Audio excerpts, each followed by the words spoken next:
Hello friends, स्वागत है आप सभी का। आई होप आप सभी बहुत अच्छे होंगे तथा अपनी सेहत, फैमिली और पढ़ाई का बहुत अच्छी तरीके से ध्यान रख रहे होंगे। फ्रेंड्स, आज हम लोग बात करने वाले हैं भारत की प्राकृतिक वनस्पतियां। राइट, भारत में मीन्स कि भारत में कौन कौन सी प्राकृतिक वनस्पतियां पाई जाती हैं, वो किस क्षेत्र में पाई जाती हैं तथा इनकी भारत के लिए क्या उपयोगिता है। राइट, इसके बारे में देखेंगे। बट उससे पहले फ्रेंड्स, एक इम्पॉर्टेंट बात कि जो भी हमारे इस चैनल पे नया हो, चैनल को सब्सक्राइब कर ले तथा बेल आइकन क्लिक कर लेना, ताकि जब भी वीडियो अपलोड हो तो आपके पास तक उसका नोटिफिकेशन बिना किसी देरी के पहुंच जाए। राइट, और अपने फ्रेंड्स को भी शेयर कर देना, और यदि वीडियो पसंद आए तो एक लाइक ज़रूर कर देना। राइट, अब स्टार्ट करते हैं कि भारत की प्राकृतिक वनस्पतियाँ कौन कौन सी हैं। राइट, बट उससे पहले फ्रेंड्स, एक और इम्पॉर्टेंट बात, आप लोग वीडियो को पूरा एंड तक देखना, तभी आपको कुछ समझ में आ पाएगा और सारी बातें आपको क्लियर हो पाएंगी। राइट, सो फ्रेंड्स, सबसे पहले हम लोग जान लेते हैं कि वनस्पतियाँ होती क्या हैं। राइट, देन उसके बाद उसके आगे का शुरू करेंगे, क्योंकि ये तो जान लेना ज़रूरी है ना कि जिसके बारे में पढ़ रहे हैं वो है क्या चीज़। तो फ्रेंड्स, आप नोट और अपनी पेन उठा के बैठ जाना, मतलब हाथ में लेके बैठ जाना, ताकि आप जो भी इम्पोर्टेंट टॉपिक हो उसको नोट कर सको। राइट, सो इसमें आप वनस्पतियाँ लिखोगे तो वनस्पतियाँ क्या होती हैं फ्रेंड्स? पौधों के समूह को वनस्पति कहते हैं। राइट, इसमें से आपने एक वन सुना होगा, इसके नेक्स्ट टॉपिक में ही बना है, तो आपने वन सुना होगा। राइट, तो वनस्पति और वन दोनों में बहुत डिफरेंट होता है फ्रेंड्स। इसमें क्या होता है, वनस्पतियाँ जो होती है पौधों के एक समूह को क्या कहते हैं फ्रेंड्स? वनस्पति कहते हैं। बट जो वन होता है, तो वन एक विशाल प्रदेश है जो पौधों और झाड़ियों से ढका हुआ होता है। राइट, और वन से तात्पर्य घने व परस्पर निकट उगने वाले पेड़ों से होता है। और वन जो होते हैं फ्रेंड्स, वो एक समान भूदृश्यावली प्रदान करते हैं। बट जो वनस्पतियाँ अपनी होती है फ्रेंड्स, तो वनस्पतियों के अंतर्गत क्या होता है कि एक विशेष पर्यावरण में उगने वाले पौधों के समुदाय को समाहित किया जाता है। राइट, और वनस्पतियों के अंतर्गत पारिस्थितिकीय तंत्र में पाए जाने वाले वृक्षों, घासों व झाड़ियों को सम्मिलित किया जाता है। राइट, देन नेक्स्ट पॉइंट है कि वनस्पतियां जो होती हैं फ्रेंड्स अपनी, वो किसी एक प्रदेश में को मिश्रित भूदृश्यावली प्रदान करती हैं। दैट मीन्स कि वन जो होता है वो सिर्फ एक समान भूदृश्यावली को प्रदान करता है, यानी लैंडस्केप को, और जो वनस्पतियां होती हैं वो एक प्रदेश को मिश्रित, मतलब कि मिलावटी भूदृश्यावली प्रदान करती हैं। राइट, तो आई होप ये समझ में आ गया होगा कि वन जो होता है, तो वन से अभिप्राय ऐसे व्यापक क्षेत्र से है जो वृक्षों से पूर्णतः आच्छादित हो और पर्यावरण के साथ साथ क्षेत्र की पूरी जैविक क्षमता में सुधार करता हो। राइट, तो ये हो गया अपना वन। और जो वनस्पतियाँ होती हैं, तो पौधों के समूह को, जैसे कि पौधे हो गए, सपोज एक प्लांट यहाँ पे हो गया, एक यहाँ पे हो गया अपना पौधा, तो ये पौधे के समूह जो हो गए उन्हें हम क्या बोलते हैं? वनस्पतियाँ बोलते हैं। राइट, प्राकृतिक वनस्पति में वे पौधे सम्मिलित किए जाते हैं जो मानव की सहायता के बिना जंगली अवस्था में उगते हैं। राइट, प्राकृतिक वनस्पतियाँ कौन सी होती हैं कि जिनमें मानव का कोई हस्तक्षेप नहीं होता है, वो अपने आप जंगल में उत्पादित होती है। और उसके बाद क्या होता है, ये कैसी होती है? संरचना व पदार्थों में परिवर्तन करके ऐसे पौधे स्वयं को प्राकृतिक पर्यावरण के अनुकूल बना लेते हैं। राइट, और प्राकृतिक वनस्पति पौधों का वह समूह है जिसमें लंबे समय तक किसी प्रकार का हस्तक्षेप नहीं हुआ होता है। राइट, देन इसके बाद यदि नेक्स्ट पॉइंट देखें इसका, तो मानव के हस्तक्षेप से रहित प्राकृतिक वनस्पति के भाग को हम क्या कहते हैं फ्रेंड्स? अक्षत वनस्पति कहते हैं। ये भी आप नोट कर लो, मानव के हस्तक्षेप से रहित जो प्राकृतिक वनस्पति के भाग है उसे हम क्या कहते हैं? अक्षत वनस्पति कहते हैं। राइट, तो इसको क्या कहते हैं फ्रेंड्स? अक्षत वनस्पति। राइट, फिर उसके बाद आएगा नेक्स्ट पॉइंट कि भारत में विभिन्न प्रकार की क्या पाई जाती हैं? वनस्पतियां पाई जाती हैं। जैसे कि हिमालय पर्वतीय क्षेत्रों में शीतोष्ण कटिबंधीय वनस्पतियां पाई जाती हैं। ये जो हिमालय पर्वतीय क्षेत्र है, यहाँ का इतना, यहाँ क्या पाया जाता है? पर्वतीय वन पाए जाते हैं, मतलब कि शीतोष्ण कटिबंधीय वनस्पतियां उगती हैं। पश्चिमी घाट व अंडमान निकोबार द्वीप समूह में उष्णकटिबंधीय वर्षा वन पाए जाते हैं। मतलब कि पश्चिमी घाट हो गया, ये पश्चिमी घाट और अंडमान निकोबार द्वीप समूह में उष्णकटिबंधीय वर्षा वन पाए जाते हैं, अंडमान निकोबार में। और यहाँ असम का क्षेत्र जो है, यहाँ पे क्या पाया जाता है फ्रेंड्स, उष्णकटिबंधीय वर्षा वन पाए जाते हैं, राइट।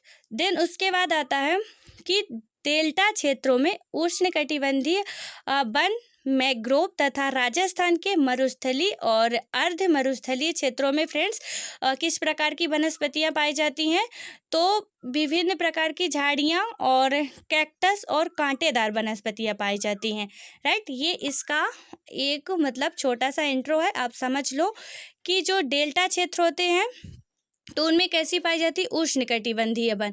देन यहाँ पे जो डेल्टा क्षेत्र होते हैं, राइट, और जो यहाँ वो होता है, कौन सा होता है, मरुस्थलीय और अर्ध मरुस्थलीय क्षेत्र में विभिन्न प्रकार की क्या पाई जाती है, झाड़ियाँ, कैक्टस और कांटेदार वनस्पतियाँ पाई जाती हैं, राइट। ये क्यों पाई जाती हैं, मिट्टी और जलवायु में भिन्नता के कारण भारत में वनस्पतियों में पर्याप्त क्षेत्रीय विविधता होती है, राइट।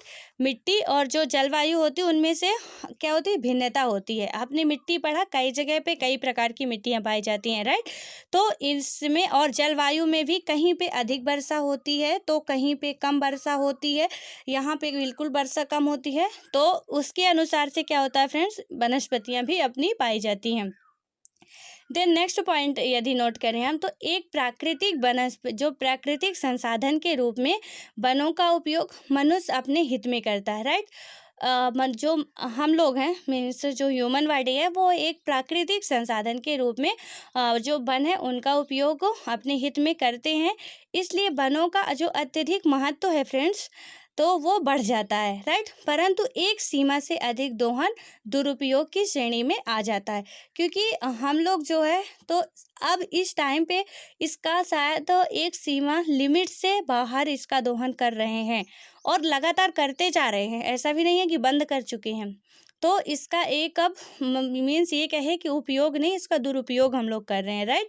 देन उसके बाद नेक्स्ट पॉइंट है कि आधुनिक युग में जनसंख्या बढ़ने के साथ ही मनुष्य की दैनिक आवश्यकताएं भी बढ़ रही हैं, राइट। और फलस्वरूप आर्थिक उद्देश्य से वनों के बड़े पैमाने पर निर्मूलन से वन विनाश की समस्या उत्पन्न हुई है और वनोन्मूलन का दुष्प्रभाव समस्त जीवमंडल पर पड़ता है, राइट। तो जनसंख्या बढ़ने से एब्सोल्युटली ज़रूरतें बढ़ेंगी और ज़रूरतें बढ़ेंगी तो उसके लिए ज़रूरतों को पूरी करने के लिए कुछ ना कुछ तो किया जाएगा। तो अब किया क्या जाएगा, अपने जो जो प्राकृतिक वनस्पतियां वन है उनको नष्ट किया जाएगा और वहाँ पे अपना घर बनाया जाएगा, खेत बनाए जाएंगे। तो इससे हमारे प्राकृतिक वनस्पति या वन का बहुत बुरा लॉस हो रहा है और लगातार ये चलता जा रहा है। सड़कें बन रही हैं, रोड बन रही हैं, पटरियाँ बन रही हैं, जो भी इनका निर्माण हो रहा है वो सब हम लोग ही कर रहे हैं। देन अपनी सुविधा तो बढ़ा रहे हैं, बट जो अपनी प्राकृतिक पर्यावरण है वो धीरे धीरे हमारी नष्ट होती जा रही है और उसका प्रत्यक्ष प्रमाण दिखता है, राइट। तो ये हुई। अब इसके बारे में देख लेते हैं कि भारत की प्राकृतिक वनस्पतियां होती कितनी हैं। तो भारत में प्राकृतिक वनस्पतियां मुख्य रूप से 5 है, वैसे तो बहुत है बट मुख्य रूप से यदि माने तो 5 है। पहला है उष्णकटिबंधीय पतझड़ वन, राइट। तो जो उष्णकटिबंधीय पतझड़ वन है तो वो कहाँ कहाँ पाया जाता है, तो पहले तो ये देख लेते कौन कौन सी होती है। तो उष्णकटिबंधीय पतझड़ वन हो गई। देन उसके बाद हो गई कि वेलांचली अनूप वन यानी डेल्टाई वन, जो क्या बोलेंगे उसको, ज्वारीय वन भी बोल सकते हैं, तो ये हो गई, राइट। उसके बाद आता है कि उष्णकटिबंधीय सदाबहार व अर्ध सदाबहार वन। तो उष्णकटिबंधीय सदाबहार व अर्ध सदाबहार वन मतलब जहाँ पे ज़्यादा वर्षा लगातार होती रहती है और अत्यधिक गर्मी होती है वहाँ पे ये वन पाए जाते हैं। देन उसके बाद आता है कि उष्णकटिबंधीय कांटेदार झाड़ियाँ, जहाँ पे वर्षा बहुत कम होती है। तो ये जो अपनी वनस्पतियाँ हैं वो मौसम के अनुकूल अपने आप को फ्रेंड्स हमेशा परिवर्तित करती रहती हैं, राइट। फिर उसके बाद आता है पर्वतीय वन। पर्वतीय वन मीन्स कि उत्तर भारत में पर्वतीय वन पाए जाते हैं। पर्वतीय वन के नाम से ही स्पष्ट हो रहा है कि जहाँ पे पर्वत होंगे वहाँ पे ही पर्वतीय वन पाए जाएंगे, राइट। सो आप अब इसमें देखते हैं कि ये कहाँ कहाँ पे।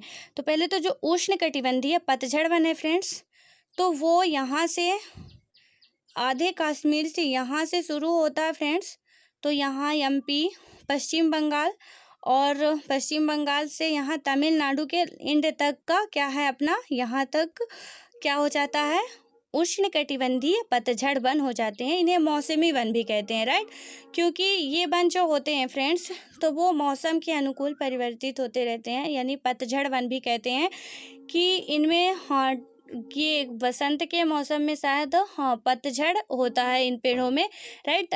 अभी 1-2 महीने पहले पेड़ अपने पत्ते गिराए थे, देन उसके बाद अब जो आम में गौर लगी, अब फल उसमें लग गए हैं।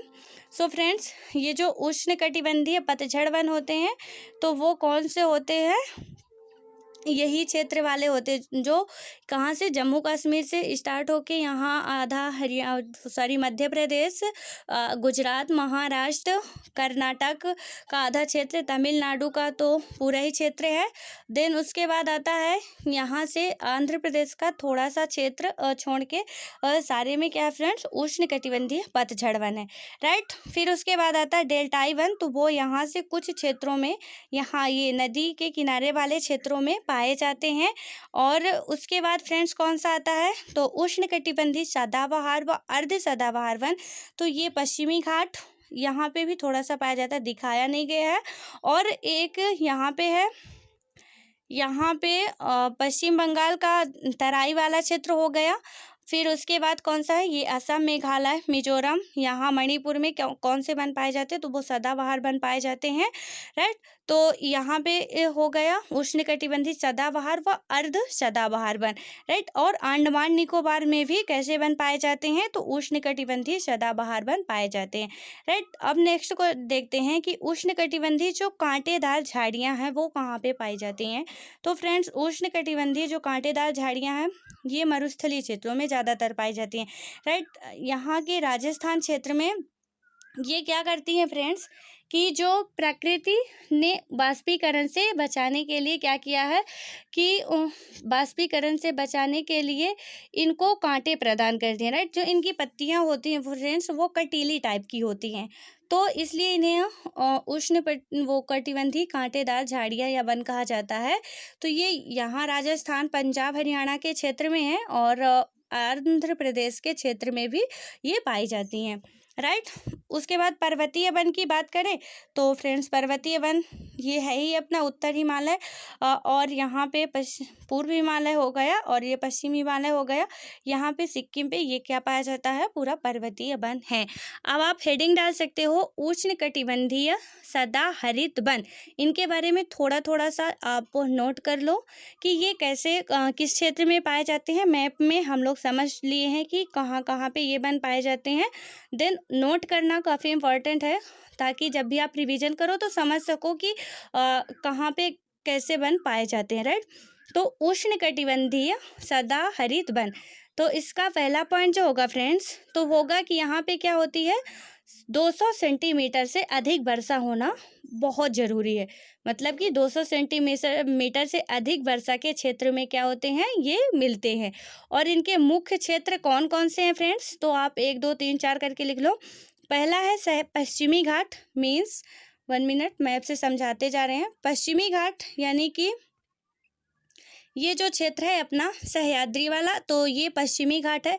यहाँ से फ्रेंड्स अरब सागर की जो वो क्या होती हैं, पवनें होती हैं, वो यहाँ बहुत ज़्यादा वर्षा करती हैं। हमने मिट्टी में भी आपको बताया था कि जो अरब यहाँ से पवनें जाती हैं तो ये यहाँ पे ज़्यादा वर्षा, पश्चिमी घाट में ही ज़्यादा वर्षा कर देती हैं, आगे तक नहीं जा पाती हैं, राइट। तो यहाँ पे क्या होती है, 200 सेंटीमीटर की अधिक वर्षा होती है और ये विषुवत रेखा के नज़दीक होती है फ्रेंड्स। तो यहाँ पे गर्मी भी अधिक होती है, मतलब कि 200 सेंटीमीटर से अधिक वर्षा और तापमान की अधिकता, राइट। देन उसके बाद ये किस क्षेत्र में पाए जाते हैं फ्रेंड्स, तो पहला है कि सह्याद्री यानी कि पश्चिमी घाट में, शिलांग के पठार क्षेत्र में पाए जाते हैं। यहाँ पे शिलांग, मेघालय की राजधानी जो है वो शिलांग है फ्रेंड्स, तो शिलांग के पठार क्षेत्र में, राइट। अंडमान निकोबार द्वीप समूह में, तीसरा आप क्या नोट करोगे, अंडमान निकोबार द्वीप समूह में क्या पाए जाते हैं, सदाहरित वन यानी कि सदाबहार वन पाए जाते हैं, राइट। देन उसके बाद है और लक्षद्वीप में भी ये वन क्या है, पाए जाते हैं, राइट। उसके बाद क्या है कि उत्तरी सह्याद्री प्रदेश में इन वनों को, नेक्स्ट पॉइंट में आप क्या लिखेंगे कि उत्तरी सह्याद्री प्रदेश में इन वनों को सोलास वन के नाम से जाना जाता है। Solas one, right. तो यहाँ पे ये जो उत्तरी सह्याद्री वन है, यहाँ पे फ्रेंड्स इनको सोलास वन के नाम से जाना जाता है, राइट। आप नेक्स्ट पॉइंट नोट करो कि यहाँ पाए जाने वाले जो वृक्ष हैं वो कौन कौन से हैं। तो फ्रेंड्स महोगनी, आबनूस, जारुल, बांस, बेंत, सिनकोना और रबर आदि हैं जो ये और यहाँ पे क्या होता है, ये वन मसालों के बागानों के लिए भी महत्वपूर्ण हैं, राइट। यहाँ क्या पाया जाता है, मसाले भी काफ़ी मात्रा में पाए जाते हैं। आपको याद होगा वास्को डी गामा जो आए थे वो यहीं से मसाले लेके गए थे, काली मिर्च लेके गए थे, राइट, क्योंकि वो केरल पे ही आए थे और उनका स्वागत भी पूछा जाता है किसने किया था, केरल के राजा जमोरिन ने किया था। तो खैर ये हिस्ट्री का टॉपिक है। सो आप थोड़ा सा, यदि आप पढ़ रहे हो थोड़ा थोड़ा चीज़ों को लिंक करके पढ़ो। देखो हिस्ट्री, पॉलिटी, जियोग्राफी सब कुछ एक दूसरे से अटैच है, राइट। कि आप यहाँ पे मैप समझ रहे हो तो आपको वहाँ पे समझना होगा कि यहाँ पे कौन आया था, वहाँ पे कौन गया था, कब क्या कैसे। तो हर जो भी है अपना पूरा हिस्ट्री, पॉलिटी, जियोग्राफी, इकोनॉमिक्स सब एक दूसरे से अटैच है फ्रेंड्स। तो सबको एक दूसरे से आप अटैच करके जितना ही ज़्यादा पढ़ोगे उतना अच्छे से समझ में आएगा। और फ्रेंड्स एक बात और कहना चाहूँगी कि आप लोग जो भी जिस सब्जेक्ट को पढ़ो तो उसमें से फ्रेंड्स अपने स्टेट का भी लेते चलो साथ साथ। मीन्स कि उष्णकटिबंधीय सदाहरित वन भारत में तो राइट इतने इतने जगह में पाए जाते हैं, बट उसमें से आपके क्षेत्र में कहाँ कहाँ पे ये पाए जाते हैं या पाए जाते हैं या नहीं, या कहाँ कहाँ पे पाए जाते हैं, कौन कौन से वृक्ष पाए जाते हैं, तो आपका साथ साथ आपका स्टेट का भी कंप्लीट होता चला जाएगा। क्योंकि ये स्टेट का भी काफ़ी इंपॉर्टेंट होता है। आपको इंटरव्यू में या आप स्टेट पीसीएस दे रहे हो तो उसमें पूछ लिया जाता है, तो आपका कंप्लीट होता चलेगा, अलग से पढ़ना नहीं पड़ेगा और बहुत अच्छे तरीके से समझ में भी आ जाएगा कि हाँ यहाँ पे भारत पे यहाँ पे पाया जाता है और हमारे यहाँ स्टेट में यहाँ पाया जाता है, राइट। तो ये भी आप साथ साथ करते चलोगे तो बहुत अच्छा होगा। और जियोग्राफी पढ़ो तो मैप खोल के बैठो, एटलस खोल के बैठो। हम भी पढ़ा रहे हैं फिर भी एटलस खोल के बैठो ताकि आप समझ सको कि मैं सही बता रही हूँ या गलत बता रही हूँ। और फ्रेंड्स एक बात और, जहाँ भी मैं गलत बताऊँ तो प्लीज़ आप कमेंट बॉक्स में ये बता देना बिना डरे कि आप यहाँ पे गलत हो, गलत बता रहे हो, ताकि हम उसको सुधार सकें और नेक्स्ट टाइम ऐसी गलती ना करें, राइट। सो फ्रेंड्स अब इसके वृक्ष नोट कर लिए कि कौन कौन से पौधे वृक्ष पाए जाते हैं। तो महोगनी, आबनूस, जारुल, बांस, बेत और सिनकोना। यदि फ्रेंड्स इनकी विशेषता की बात करें हम कि जो उष्णकटिबंधीय सदाहरित वन होते हैं तो इनकी विशेषताएं क्या होती हैं। तो फ्रेंड्स ये बहुत कठोर होते हैं, राइट। और ये आर्थिक दृष्टि से ज़्यादा महत्वपूर्ण नहीं होते हैं और इनके जो वृक्ष होते हैं वो काफ़ी लंबे लंबे होते हैं। नारियल का भी हो गया, एक चीड़ का भी हो गया, चीड़ का भी वृक्ष होता है जो एक जैसे ही होते हैं, ये बहुत लंबाई तक होते हैं, राइट। बांस हो गया, आपने सुना होगा सबसे बड़ी घास बांस को कहते हैं। सिनकोना हो गया, इससे कुनैन, मलेरिया की दवाई बनाई जाती है कुनैन, बट अब ये ज़्यादा उपयोगी नहीं है। बट आप याद रखो रबर, रबर अपने भारत पूरे विश्व में चौथा स्थान है रबर उत्पादन में, राइट। अब पहला स्थान कौन सा है वो आप ढूंढ के मुझे बताओगे, राइट। ये आपका होमवर्क है, यदि आपको को मिल जाए तो प्लीज़ मुझे बताना कि पहला स्थान कौन सा है। भारत का चौथा स्थान रबर उत्पादन में है। फिर उसके बाद आता है नेक्स्ट पॉइंट जो है, नेक्स्ट जो है उष्णकटिबंधीय अर्धपर्णपाती वन, राइट। तो ये कहाँ पे पाए जाते हैं फ्रेंड्स।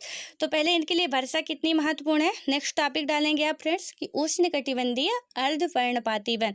तो ये वन जो होते हैं फ्रेंड्स वो 100 सेंटीमीटर से 200 सेंटीमीटर वर्षा वाले क्षेत्रों में मिलते हैं, राइट। तो कहाँ कहाँ मिलते हैं, मीन्स आप लिखो कि 100 सेंटीमीटर से 200 सेंटीमीटर वर्षा वाले क्षेत्र में मिलते हैं। और जो इनके प्रमुख क्षेत्र हैं फ्रेंड्स वे सह्याद्री के पूर्वी ढलान, प्रायद्वीप के उत्तर पूर्वी पठारी भागों में शिवालिक श्रेणी के सहारे जो भावर क्षेत्र है वह तराई प्रदेश है, राइट। यहाँ पे भी कुछ वन पाए जाते हैं, जो अपना सदाबहार वन है यहाँ से यहाँ तक भी कुछ पाए जाते हैं, हालांकि बहुत कम मात्रा में पाए जाते हैं इसलिए नहीं दिखाया गया है, बट यहाँ से यहाँ तक भी ये पाए जाते हैं, राइट। तो कौन कौन सा होगा? सह्याद्री का पूर्वी ढलान, फिर उसके बाद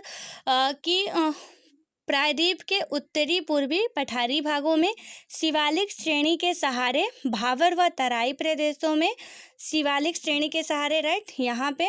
और फिर उसके बाद आता है कि ये वन जो होते हैं फ्रेंड्स वो कौन से होते हैं? भावर व तराई क्षेत्रों में पाए जाते हैं। और ये वन कौन से होते हैं फ्रेंड? विशेष रूप से मानसूनी वन होते हैं। तो ये जो मैं बता रही थी फ्रेंड्स, ये वाला वो तो सदाहरित वन का था, राइट। और जो ये कौन सा था? उष्णकटिबंधीय अर्धपर्णपाती वन, तो ये यहाँ से पूरा ये वाला वन था। तो फ्रेंड्स ये मानसूनी वन कहाँ से कहाँ तक हो गए? तो सह्याद्री के पूर्वी ढलान, यहाँ से ये सह्याद्री का पूर्वी ढलान हो गया यहाँ का, यहाँ शिवालिक क्षेत्र यहाँ से फ्रेंड्स, और शिवालिक और प्रायद्वीप के उत्तर पूर्वी पठारी भागों में शिवालिक श्रेणी के सहारे भावर तराई में पाए जाते हैं। इन्हें क्या कहते हैं? मानसूनी वन भी कहते हैं। यहाँ मुख्य रूप से कौन से पेड़ पाए जाते हैं फ्रेंड्स? तो सागवान, ये आप नोट कर लो, सागवान, सखुआ, शीशम, आम, महुआ, बांस, खैर, त्रिफला व चंदन। यदि इसकी विशेषता की बात करें तो फ्रेंड्स ये आर्थिक दृष्टि से बहुत महत्वपूर्ण होते हैं, राइट। तो ये जो जितने सभी वृक्ष हैं, सागवान हो गया, सखुआ हो गया, शीशम हो गया, आम हो गया, और इन्हें इमारती लकड़ी भी कहा जाता है। ये काफ़ी मजबूत लकड़ियाँ होती हैं, मतलब काफ़ी टिकाऊ लकड़ियाँ होती हैं। ऐसे बोले तो इनके जो बेड वगैरह बनते, गेट बनते हैं, तो ये काफ़ी टिकाऊ होते। आम, महुआ, बांस, खैर, त्रिफला और चंदन। फ्रेंड्स बांस दो प्रकार के होते हैं। एक बांस जो होता है वो अंदर से खोखला होता है, और एक जो होता है वो अंदर खोखला नहीं होता है फ्रेंड्स। तो ये बात आप ध्यान रखना कि क्योंकि अभी मैंने बताया था जस्ट पहले कि जो सदाबहार वन में बांस पाया जाता है, तो वो क्या था फ्रेंड्स कि बहुत ये मजबूत होते हैं बांस। तो ये इनका ज़्यादा उपयोग नहीं किया जा सकता किसी भी काम के लिए, बट इसमें जो बांस, खैर, त्रिफला, चंदन भी आर्थिक दृष्टि से काफ़ी महत्वपूर्ण है फ्रेंड्स। देन उसके बाद आता है कि उष्णकटिबंधीय शुष्क पर्णपाती वन। तो ये वनस्पतियाँ 70 से 100 सेंटीमीटर वर्षा वाले क्षेत्रों में मिलती हैं। इन वनों में ऊंचे पेड़ों का अभाव मिलता है, मतलब ज़्यादा ऊंचे पेड़ नहीं होते हैं। और शुष्क सीमांत क्षेत्र में ये वन कटीले और वनों और झाड़ियों में बदल जाते हैं। अत्यधिक चराई यहाँ की प्रमुख समस्या है। तो मतलब शुष्क सीमांत क्षेत्र बोले तो यहाँ पे ये क्या होते हैं? कटीले क्षेत्रों में परिवर्तित हो जाते हैं, राइट। नेक्स्ट पॉइंट है मीन्स की जो अगला अपना उष्णकटिबंधीय वन है वो कौन सा? कटीले वन व झाड़ियाँ हैं। तो ये वन फ्रेंड्स क्या होता है, इसमें आप पहला पॉइंट लिखोगे कटीले वन व झाड़ियों में, कि ये वन गुजरात से लेकर कि पहले तो वार्षिक वर्षा इसमें कितनी होना जरूरी है? तो 70 सेंटीमीटर होना जरूरी है। हालांकि 70 सेंटीमीटर से भी कम होती होगी, क्योंकि यहाँ पे ज़्यादा वर्षा नहीं होती, ये मरुस्थलीय क्षेत्र है, राइट। तो ये वन क्या है? गुजरात से लेकर राजस्थान व पंजाब के उन भागों में मिलते हैं जहाँ क्या होता है? 70 सेंटीमीटर से कम वर्षा होती है। मध्य प्रदेश के इंदौर से आंध्र प्रदेश के करनूल तक ये वन तक ये पठार के मध्य भाग में अर्धचंद्राकार पेटी में भी मिलते हैं। यहाँ की जो प्रमुख वनस्पतियाँ हैं बबूल है, खैर है, खजूर, नागफनी, कैक्टस आदि हैं। और ये कटीले वृक्ष हैं, राइट। इनकी जो पत्तियां होती हैं तो इनमें वो कांटों के रूप में, जैसे नागफनी की पत्ती कटीली होती है, कैक्टस की हो गई, खजूर जो होता है उसकी भी पत्ती अगर आप लोग देखे होंगे तो समझ जाओगे, और बबूल जो होता है उसमें भी बहुत बड़े बड़े कांटे होते हैं, राइट। तो ये सारे कटीले वृक्ष हो गए। कहाँ से पाए जाते हैं? तो ये गुजरात का पूरा क्षेत्र हो गया। 1 मिनट, यहाँ का गुजरात क्षेत्र, यहाँ से पूरा पंजाब, हरियाणा, देन उसके बाद ये एमपी का इंदौर यहाँ पे थोड़ा सा लगता है, और एमपी ये कर्नाटक के करनूल तक है, राइट। और वृक्ष कौन कौन से हैं तो नोट कर लो, बबूल, खैर, खजूर, नागफनी और कैक्टस। वृक्ष पूछ लिए जाते हैं कि कटीले वन झाड़ियों में कौन से वृक्ष पाए जाते हैं, तो आप नोट कर लो ताकि आपकी क्वेश्चन गलत ना हो। देन आता है पर्वतीय वन, राइट। तो पर्वतीय वन की बात करें फ्रेंड्स, तो पर्वतीय वन जो है वो चूँकि ऊंचाई बढ़ने के साथ साथ क्या होता है फ्रेंड्स, जलवायविक जो दशाएं हैं वो विशेषकर तापमान व वर्षा में क्या आता है, परिवर्तन आ जाता है। जैसे जैसे ऊंचाई बढ़ती जाती है फ्रेंड्स, तो अपने जलवायु में परिवर्तन आता जाता है, तापमान क्या होता जाता है, ऊंचाई बढ़ने पे फ्रेंड्स तापमान हमारा घटता जाता है। जब हम हिमालय पे चढ़ते हैं ना तो ठंडी लगती है हमें, तो क्या होता है, अपना तापमान घटता जाता है। और हिमालय में चढ़ने पे वायुमंडल भी जो है अपना हवा ऑक्सीजन मिलता है वो भी हमें कम मिलने लगता है। जैसे जैसे ऊंचाई पे जाएंगे तो ऑक्सीजन की मात्रा भी कम होती जाती है, राइट। क्योंकि जो पर्वतारोही होते हैं तो वो अपना सब कुछ व्यवस्था बना के जाते हैं, ऑक्सीजन वगैरह लेके जाते हैं, राइट। ये बात आप ध्यान रखना कि हम ऊंचाई पे जैसे जैसे बढ़ते जाएंगे तो हमारा तापमान जो है वो गिरता जाता है और वायुमंडल जो है वो भी कम होता जाता है, मीन्स ऑक्सीजन हमें कम मात्रा में मिलने लगती है, राइट। तो यहाँ पे क्या हो गया कि जो जलवायविक दशाओं विशेषकर तापमान वर्षा में जो है परिवर्तन आता है, इसलिए पर्वतीय भागों में क्या होता है कि ऊंचाई के साथ साथ वनस्पतियों के स्वरूप में क्रमिक परिवर्तन दिखाई देता है। मतलब कि कभी यहाँ पे परिवर्तन, कभी यहाँ पे परिवर्तन, राइट। तो इसमें क्रमिक परिवर्तन दिखाई देता है। फिर क्या होता है नेक्स्ट पॉइंट कि यहाँ ऊंचाई के बढ़ते क्रम में कि उष्णकटिबंधीय से लेकर अल्पाइन वनस्पतियां तक मिलती हैं। मतलब कि 1500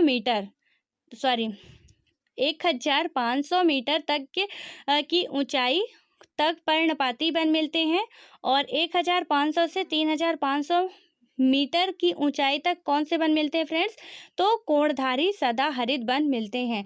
मतलब कि जैसे जैसे आप हिमालय पे जाते जाओगे तो 1500 मीटर तक में क्या मिलते हैं, तो अल्पाइन वन मिलते हैं, आपको मिलेंगे। और यदि 1500 से 3500 मीटर तक आप जाते हो तो आपको कौन से वन मिलेंगे, कोणधारी सदाहरित वन मिलते हैं, जिनके वृक्षों की लकड़ियां क्या होती है फ्रेंड्स, मुलायम होती है। यहाँ कौन से वृक्ष पाए जाते हैं, तो नोट करो, देवदार, स्प्रूस, सिल्वर फर और चीड़ आदि छोटी व सूच्याकार पत्तियों वाले वन मिलते हैं, राइट। और उसके बाद आता है फ्रेंड्स ज्वारीय वन। तो ये वन क्या होते हैं, मुख्य रूप से उन भागों में मिलते हैं जहां नदियों का ताजा जल समुद्री जल से मिलता है, राइट। तो ज्वारीय वन जो है तो मुख्य रूप से किन भागों में होते हैं कि जहां नदियों का ये जो ताजा जल है ये तो समुद्री भागों से मिलता है, राइट। जैसे कि आप नोट कर लो, एवं परिणाम स्वरूप क्या होता है, दलदली भाग बन जाता है, जो दलदली मिट्टी भी आप पढ़े थे इसी क्षेत्र में। तो गंगा, गोदावरी, कृष्णा, ये गंगा बांग्लादेश से वहाँ से बंगाल की खाड़ी में मिलती है, गोदावरी, कृष्णा, तो ये कौन सी नदियाँ जो आदि निम्न डेल्टाई क्षेत्रों में वनस्पति के अर्ध उत्पत्ति क्षेत्र हैं। नेक्स्ट पॉइंट है फ्रेंड्स कि यहाँ प्राकृतिक वनस्पतियाँ मैंग्रोव, सुंदरी और केजुरीना, केवड़ा एवं बेंदी के वृक्ष हैं, राइट। तो यहाँ की वनस्पतियाँ कौन कौन से हो गई, मैंग्रोव, सुंदरी, केजुरीना और केवड़ा एवं बेंदी के वृक्ष हो गए। कहाँ कहाँ पे ये था, तो गंगा, गोदावरी, कृष्णा डेल्टाई क्षेत्रों में ये वनस्पतियाँ मिलती हैं और वनस्पतियों की इनके आदर्श उत्पत्ति क्षेत्र हैं, राइट। और फ्रेंड्स यहाँ हम नेक्स्ट बात करें तो जो है भारत में फ्रेंड्स 8 प्रकार के वनस्पति क्षेत्र पाए जाते हैं। तो इसको भी थोड़ा सा आप देख लो। तो यहाँ पे कौन कौन से पाए जाते हैं फ्रेंड्स, ये हो गया, पहला था कि पश्चिमी हिमालय, यहाँ पे ये पश्चिमी हिमालय और पूर्वी हिमालय, राइट। यानी कि कश्मीर से कुमायूं तक का जो क्षेत्र है, तो ये भी बहुत इंपॉर्टेंट है, आप याद रखना। भारत में 8 वनस्पति क्षेत्र हैं, वो कौन कौन से हैं, तो पश्चिमी हिमालय हो गया, पूर्वी हिमालय हो गया पहला पश्चिमी हिमालय क्षेत्र, दूसरा पूर्वी हिमालय क्षेत्र। पूर्वी हिमालय क्षेत्र कहाँ से कहाँ तक है, तो सिक्किम के पूर्व से दार्जिलिंग तक। दार्जिलिंग फ्रेंड्स पश्चिम बंगाल में है, राइट। देन नेक्स्ट देखते हैं जो है, उसके बाद कौन सा है, पूर्वोत्तर क्षेत्र है। पूर्वोत्तर क्षेत्र बोले तो ये असम वाला क्षेत्र, वो कहाँ से है, ब्रह्मपुत्र व सुरमा घाटी से है, सुरमा घाटियाँ हैं। तो ये जो ब्रह्मपुत्र और सुरमा घाटियों तक पूर्वोत्तर क्षेत्र में पाया जाता है। देन उसके बाद आता है सिंध का मैदानी क्षेत्र। तो चौथा है सिंध का मैदानी क्षेत्र। तो सिंध का मैदानी क्षेत्र में कौन सा भाग है, इधर का, ये जो है तो यहाँ का क्षेत्र जो है सिंध का मैदानी क्षेत्र है। तो यहाँ कहाँ से कहाँ तक, पंजाब, पश्चिमी राजस्थान और उत्तरी गुजरात के मैदान में ये वनस्पतियाँ पाई जाती हैं, राइट। फिर गंगा का मैदानी क्षेत्र फ्रेंड्स, यहाँ पे है गंगा का मैदानी क्षेत्र, जहाँ पे क्या होता है कि ये कहाँ से कहाँ तक है, कछारी मैदान, राइट। ये कछारी मैदान में फैली हुई है। दक्कन का क्षेत्र जो है तो वो दक्कन का पठार आपको पहले ही बता चुके हैं। तो जो दक्कन क्षेत्र है तो दक्कन क्षेत्र, मालाबार तट, अंडमान निकोबार है। तो यहाँ पे क्या होगा फ्रेंड्स कि ये यहाँ का इतना क्षेत्र ये दक्कन वाला क्षेत्र हो गया। पश्चिमी घाट और पूर्वी घाट, तो यहाँ कहाँ पे भारतीय प्रायद्वीप की समग्र भूमि जो है वो दक्कन क्षेत्र में पाई जाती है, पश्चिमी घाट में, और मालाबार क्षेत्र के प्रायद्वीपीय तट में, राइट। और अंडमान निकोबार क्षेत्र में पाया जाता है, यहाँ पे अंडमान निकोबार क्षेत्र में भी पाया जाता है। तो आप अंडमान और लक्षद्वीप दोनों लगा सकते हो। तो कहाँ कहाँ पे है, अंडमान और लक्षद्वीप में। यानी कि 8 हो गए। कौन कौन सा, पूर्वी पश्चिमी हिमालय, पूर्वी हिमालय, पूर्वोत्तर क्षेत्र, सिंधु मैदान क्षेत्र, गंगा मैदानी क्षेत्र, और पश्चिमी घाट, पूर्वी घाट, अंडमान निकोबार द्वीप समूह, राइट। ये हो गए अपना 8।